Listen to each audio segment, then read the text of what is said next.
Oha, 104 yıl boyu duyduğumuzda Doğu, bizge tanış bulunma, canın şükürler cana günleri ev oldu. Bu nesile büyürünün dağda, barbarışlara sevgiç bulma terbiye oldu. Biz kaçıyor peki doğukandı, cezvandı, cana kötü материалдан doğu bir ülkemizde kübü olmamızda. Итоги учения подводим сегодня. И вспомним о том, что запомнилось более. Но кто же герой сегодняшней встречи?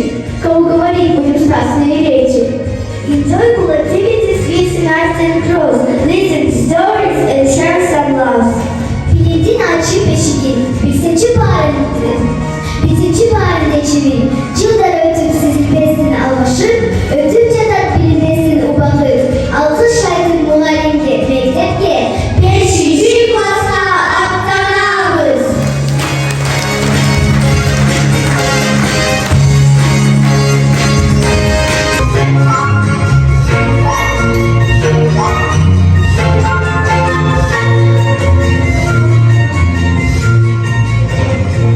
Dostlar, bugün bizim bilimde festivalde günü konuldu. Ата-энелерибизге мекен тану сабагынан алган маалыматтар тууралуу айтсак кандай дейсизби? İnsanın султан келгиле анда материктер жөнүндө айтып берели. Биз дүйнөнү кантип таанып билебиз? Жердин бериши бийиктиктен караганда анын көп бөлүгүн океандар менен деңиздер ээлеп жатканы көрүнөт. Ушул абдан зор суу мейкиндигинин аралыктарында кургактык бөлүктөр жайгашкан. Алар материктер. Материктер бул бардык тарабынан суу менен курчалган кургак жердин чоң бөлүктөрү. Жер шарынын бөлүгүндө эле 6 бөлүгү 6 материкке бөлүнөт. Евразия, Африка, Түндүк Америка, Түштүк Америка, Антарктида, Австралия. Бардык материктер бири-бири менен көлөмү жана жаратылыш шарттары жайгашкан орду менен айырмаланат. Afrika, Eros materik. Түндүк Америка табиаты Евразия табиаты шуш материк. Түштүк Америка эң нымдуу материк. Антарктида жер жүзүндөгү эң бийик жана эң суук материк. Австралия жердин жер жана түштүк жарым шарларында жайгашкан эң кичине материк. Евразия, dünyadaki en çok materik. Биздин материктер суу мейкиндиги менен курчалган. Ал дүйнөлүк мухит. Материктер менен аралдар дүйнөлүк мухитти өсүүчү бөлүктөргө бөлөт. Dünyadaki muhit bu derdeki büyüklüğü denen özgürtüsü su mevkindeki. Күн сайын кечинде дүйнөлүк мухиттин суусу көтөрүлүп, кургак жердин кайсы бир бөлүктөрү көп каптап калат. Эртең менен жерлери бошотуп, кайра тартылып кетет. Деңиздер менен көлдөр да суу ташкындап кайра тартылып турат. Мындай кубулуштун себеби айдын тартылуу күчү.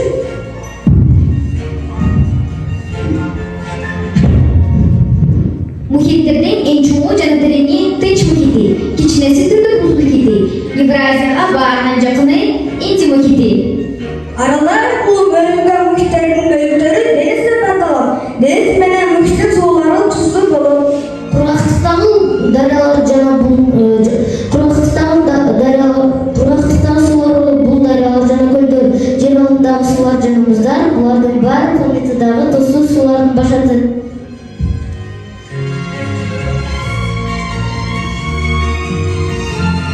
Балдар, дүйнөдө көптөгөн окуштуу жерлер бар. Атлант мухити менен Тынч мухити жөнүндө уктуңар беле? Бул эки океандын суулары бири-бирине аралашпай, алардын ортосунда көзгө көрүнбөгөн балбарда эмне себептен деп ойлойсуңар? Биринчиден суунун толугунан айырмасы Атлантика жана Тынч океандардын аралашуусуна жол бербейт. Мындан тышкары океандын туздуулугу, температурасы, биологиялык кар түрдүүлүгү жана башка өзгөчөлүктөр менен айырмаланат. Ооба, мунун баарын биз мейлен тану сабагынан жакшы билебиз. Туздуу суунун тынчсызы чоң. Келгиле балдар, муну тажрыйбаны далилдеп берели. Тажрыйба менен сүйлөткөн түзсөк ой жүгүртүүбүз жогорулуп, кыргызыбыз кеңейип ой жүгүртүүбүз жогорулайт. Биздин тажрыйбага керектелүү үчүн каражаттар: эки колга, суу, туз, мандарин, жумуртка. Биринчи колбага туз салып аралаштырабыз.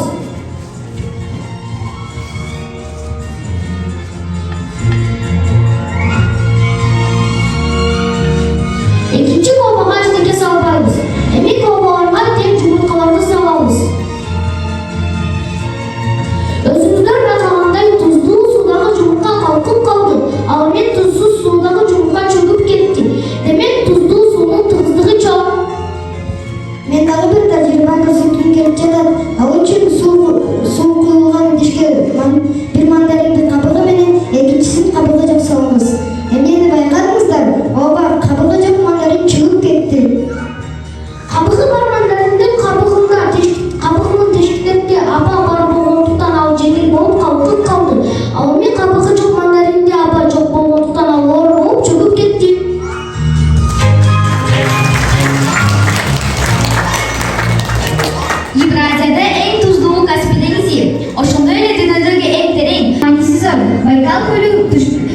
күлі Мурат есмесіне кіргізілген. Евразия дүниенің Европа және Азия бөліктерінен тұрады. Біздің Евразия материалында ашқан. Деңіздер Ирак, Ақ-Қар, Мұң, Дорасында орналған. Дүниедегі ең чоң мемлекеттер бұл Ресей мен Қытай. Дәушу жердің шармақтан орналған. Алайда Сухой Қырғызстандағы ең чоң толы тұзды көл. Қырғыздар бұл көлді Қырғызстанның бермеді деп аташады. Сухой сусының алдында бар қораңдылар бар екендігі көпшілікке кеңірек малым.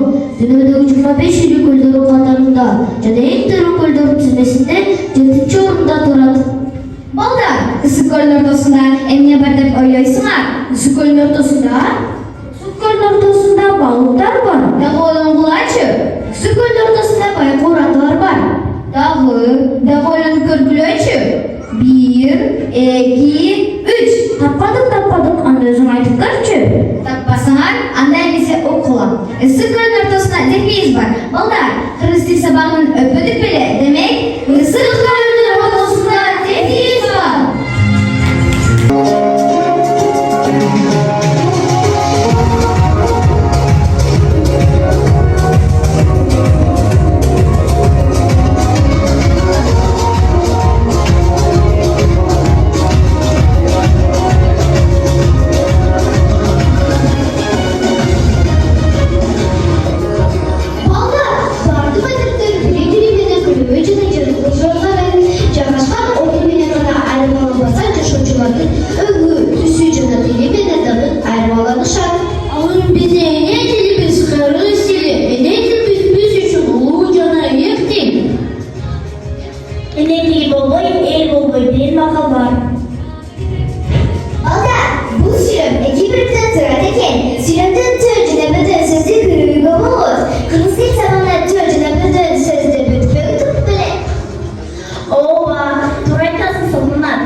Балдар, біз қырғыз тіл сабағындағы төнсізбен бөтен сөзден тура жазып үйренбейміз. Тегінде ата-әжелерімізге айтып береді. Өзімізде автоның сөзі төнсіз деп аталады. Төнсіз жауаптың жауабын пайдасынан.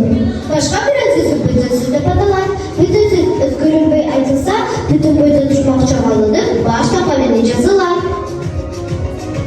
Тегінде балдар, қызықты ойынындайбыз. Сүйреттерін жардамы менен Илимге байланышқан мақалдарды тап, түр жаңа бөтенсіздерді түзеген. Білімі күшті білге жағады, білегі күшті білге жағады. Деген мақал бар. Білімі күшті менге жағады, білегі күшті білге жағады, бұл бөтенсіз. Деген мақал бар, бұл сенің сөзің демек төнсіз. Білімді сатып алайын, аның қазы болады. Деген мақал қандай түсінесің? Бұл сұраулы сөйлемде білімді сатып алайын, аның қазы болады. Бұл бөтенсіз. Деген мақалды қандай түсінесіңер? Бұл төнсіз. Балдар, сөз деген не? Сөз бұл белгілі мәнге болған жана адамдардың ортасындағы негізгі құралы. Ал ойды білдіруге, мағлұмат беруге, сезімдердің жаңа ойларын туғызуға жардам береді. Сөз түзілішіне қарай ұлылар сөздер, жинақы сөздер, татал сөздер, қош сөздер, қошмақ сөздер, қысқартылған сөздер болып бірнеше түрге бөлінеді. Ұңғылары берген сөздер ұңғылаш болжан. Мысалы, бала, балалу, балалық, балақай, баладай. Жинақы сөз bir sığındı, bir mayın işlem, мысалы, su, жаңы, тоқой. İki canından aşık sözdердің айтылышынан bir мәнін түшіндірсе татал сөздер аталады. Татал сөздерге қош, қошмақ, қысқартылған сөздер келеді. Таш, бақа. Бұл екі сөзден тұрып bir мәнін түшіндіреді. Таш, бақа. Тиын, чичқа, тиын, чичқа. Жер суының атын білдірген татал сөздер қошмақ сөздерге келеді. Қошмақ сөздер тегіз қойменен жазылған. Мысалы, ісі көл, çok sarı oy, алатоп. Жырлағандың бар әлі тұрмыш емес. Чылт еткендің бар әлі чылтыз емес. Біреміздің түштерін қаққан менен, білбегенде өстерін қырғыз емес. Тилі барда ұлықпын, тилі менен ұлықпын. Егер тилі болбосо, атын албай ұлықтым.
pronounced in a different place, different accent on different place. Hi, my name is Tom. I'm from America. I'm American. What's your name and where are you from? Hi Tom, I'm Anne. I'm from the United Kingdom. I'm British. Hi Tom, I'm John. I'm from Australia. I'm Australian. I speak English. This is my friend Lee. Hi, I'm Lee. I'm from China. I'm Chinese. Hello friends, I'm Fred. I'm from Germany. I'm German. What's your name? Hi, my name is Nora. I'm from Kyrgyzstan. I'm Kyrgyz. Where is Kyrgyzstan? It's in Central Asia. What's the capital of your country? Bishkek is the capital city of Kyrgyzstan. We are children from different countries, but we understand each other very well. Let's play the game from the words. Link, link, ink, Chill, chill, ill. chair, hair, air, stable, table, able, price, rise, eyes, seat, eat, and Cold, oh, year, ear, this, his, is, pear, ear. My dear friends, we have one more game. Let's try.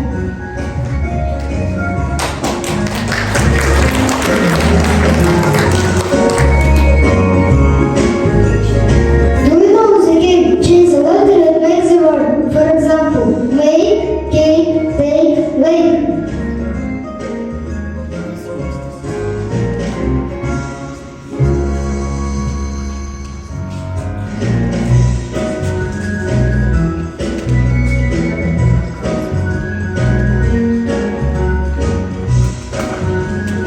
It's very interesting game. Ten, hand, man. cat, hat, fat. Cold, hold, told. War, car.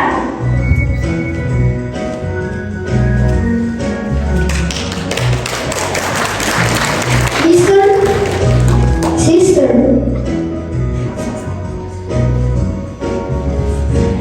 Speaking English is as good as gold. The language of English we need to uphold. It's very fun when you think of it. When you talk to your friends, will also love it. If you know languages, you are at home anywhere.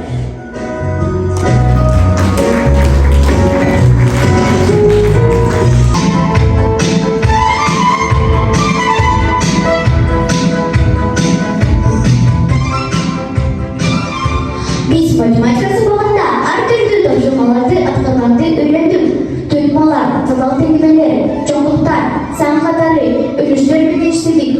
Oşunda öyle geometriyalı figürleri düzdük. Tekst tücün logikal her türlü kategoridagi tarjımaları atlamakla amaçladık. Oğlan, gelin ya, avval bilimimizde adaylarını bizge gösterip verelim.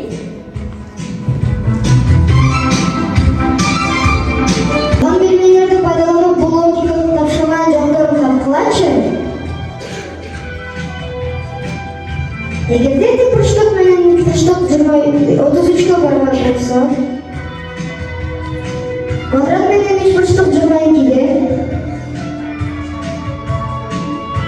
квадрат менен тик бурчтук 25 барабар болсо анда квадрат тик бурчтук 3 бурчтук канчага барабар деп ойлойсуңар? Мен 33, 22, 25'te summalap 80'de alalım.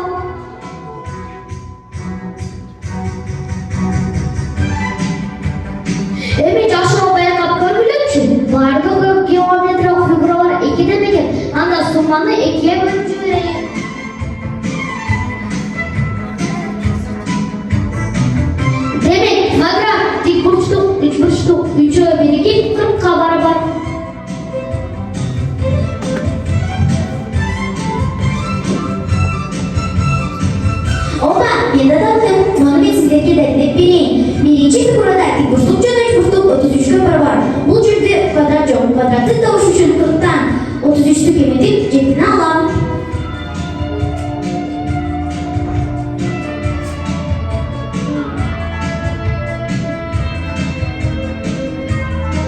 Demek kvadrat 7'ye baravar.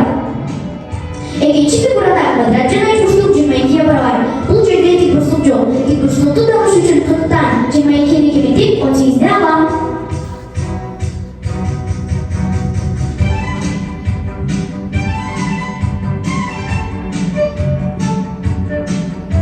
Demek tükbұрышлық 18'ye baravar. Üçüncü figurada kvadrat жана тікбұрышлық 25'ye baravar. Бұл жерде üçburçluk жоқ. Üçburçлықты табыш үшін 40'тан 25'ni кемітіп 15'den alam.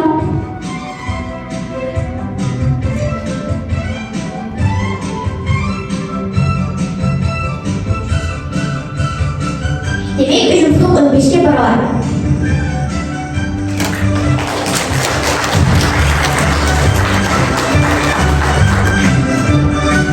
Hurmatlı öğretmenler, jana qonaqlar, biz sizlarga kanalimiz sandıqımızga 99'ga 999'ga 9999'ga 99999'ga kalkulator sözcüğleri koyduğunu gösterip bereli. Sizlerden çocuk telefonlarımızdan yardımı bilen tekşirip dursanızda болады.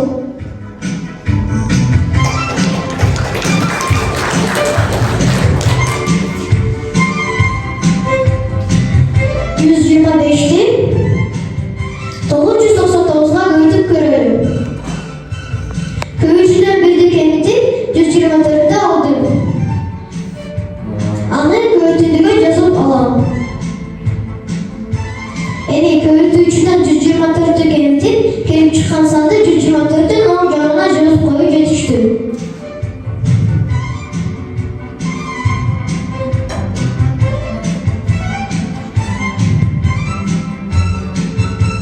Demek 125'ti 999'a göğütüydü.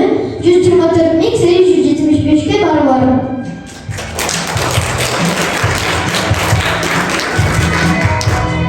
Anda mesela 45'ti 99'a göğütüp göreyim.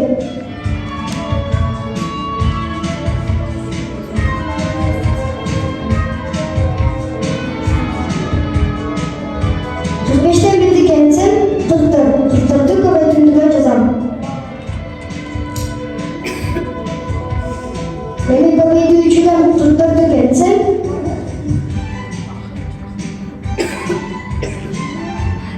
alsam 55'e baravar.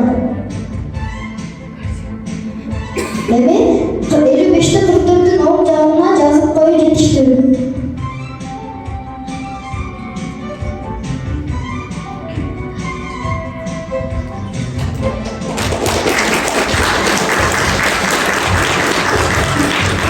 Demek 45'te 99'a göğütüydü 4455'e baravar. Dostum, 99.999'u da tekşirip kır bölü. 56.874'tü 99.999'a göbetölü.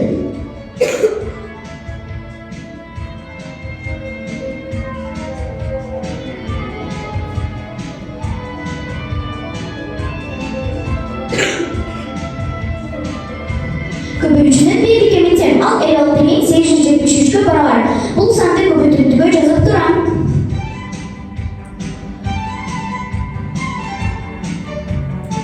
Ушул эле санды көбөйтүүчүдөн кемитсем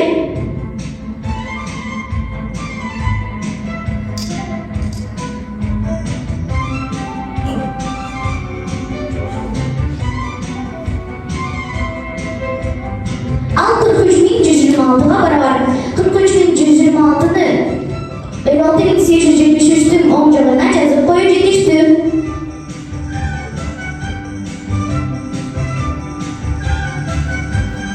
Demek 56.874'tü 99.999'ga kömürgöndü 5 milyar 687 milyon 343.126'ga baravar. Valla mesleğe matematik fokusun jardamıyla 1989 yılında sana gene görüşüp göreceğim. Gelgilanda anı görüşüp verelim. Ben kalanday birleşiyor uçurumda sanaldım. Misal 457, 812, 693. Uşul sandadan ben 693 sanın alayım. Birinciden 693 sanın kemik tarafında yazıp alalım. Al san 963. Emi 963 sanın üstü tarafında yazıp kemitelim. Kemite 100 қосып, натыйжада 1,89 сәбірдің саны келіп шығады.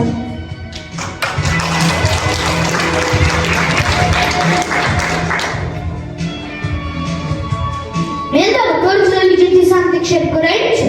457 сан кемір тәртіпте жазып алдым. Ал сан 754. Мен болсамда ұшыл жасамдың өзі тәртіпте жазылышып кеметтер. Ал сан 297. Мен болсамда ұшыл жасамдың тескері жазылышып қошып. Жиынтықта сыйқырды 1089 саны келіп шықты.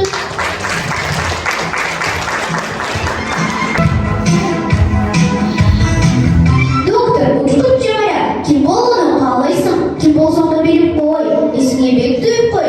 Жақсы оқуын үшін математика сабағын.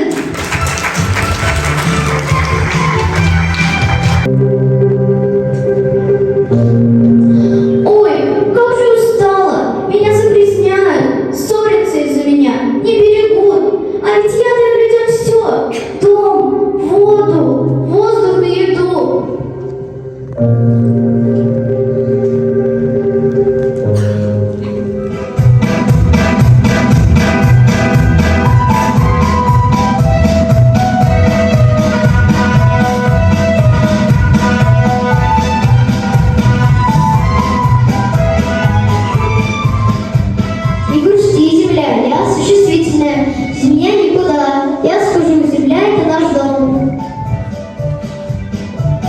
Я прилагательная, я делаю свой ярче. Посмотрите, какая она зеленая, чистая, голубая. А я глагол. Нам нужно любить, беречь и помогать земле. Делать это надо честно, бережно, вовремя. Спасибо, ребята! А давайте расскажем о материках. Мы ведь на уроках русского языка читали разные рассказы о материках и учили стихи.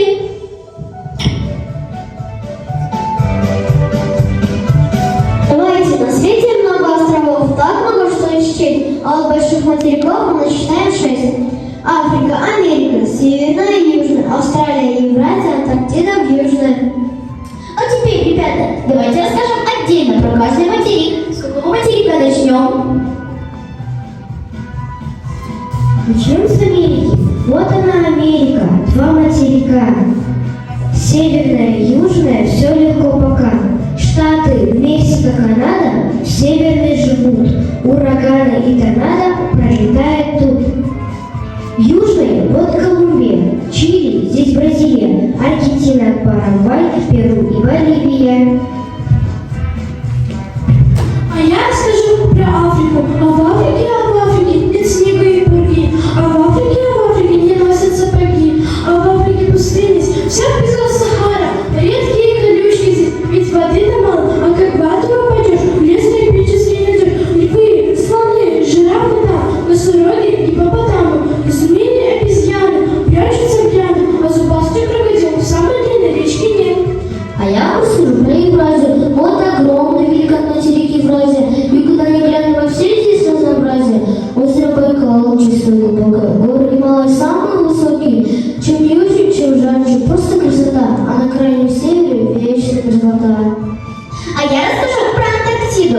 Антарктида – полюс южный, климат там суровый, южный. Сильный холод, снег и льдины, ходят важно до пингвины. В чудных фраках, как артисты, и в рубашках белых чистых. Чередой шагают чинно королевские пингвины. Всех, кого они встречают, головой слегка качают. Очень уж собой гордятся, ведь во фраках все родятся. А я хочу рассказать вам про Австралию. Скажите, а вы бывали в загадочной Австралии? И светит солнце белое, где рано по утру зарядку дружно делают. Веселые, смелые, смешные, загорелые, большие кенгуру. Они ушами двигают, на задних лапах прыгают и держат равновесие при помощи хвоста. От маленьких детенышей, пушистых кенгуренышей, большущих сумков носят на круглых животах.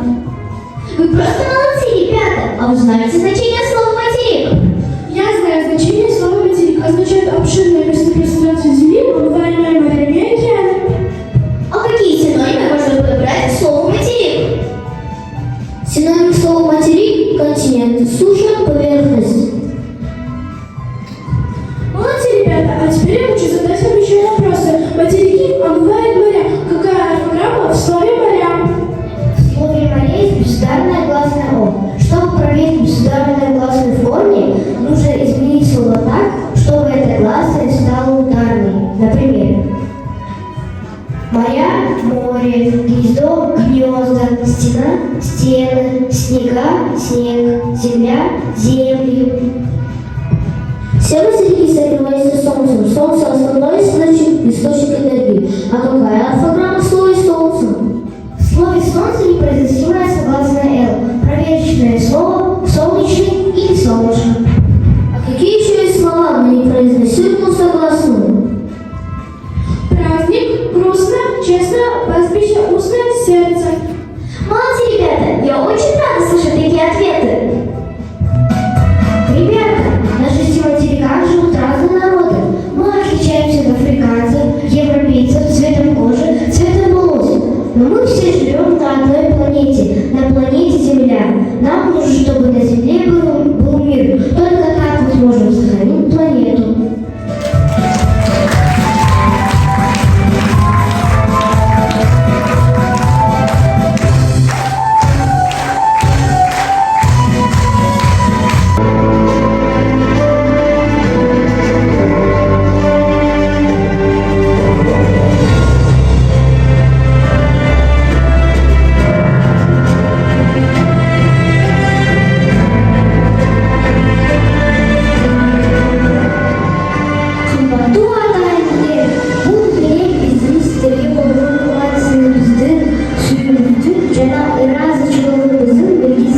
Sizler arda olmanızda en soğukta bolu, kullanmış abinin cürümüzdür.